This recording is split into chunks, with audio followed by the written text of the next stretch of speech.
ఇలా చస్తాం గిస్తామని మాట్లాడితే ఏం చేస్తామయ్యా?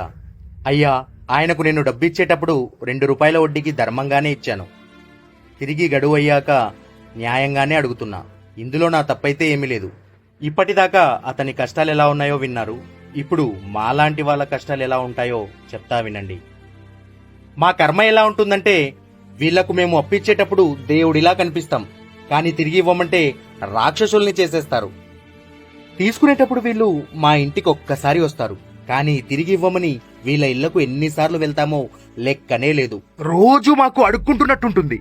చిరాకు వచ్చి కోపంతో ఒక మాట అరిస్తే మాకెన్ని బిరుదులో నీచుడని, నికృష్టుడని, జాలిదయ లేనివాడని ఇరుగు పొరుగు వారికి చెబుతూ ఈ సమాజం దృష్టిలో మమ్మల్ని చెడ్డోలుగా చేస్తారు, చెడ్డోడిగా ముద్రిస్తారు. అవసరానికి ఆదుకొని చెడ్డోడే ఎవడెవడైనా ఉన్నాడంటే అది ఒక అప్పిచ్చేవాడే.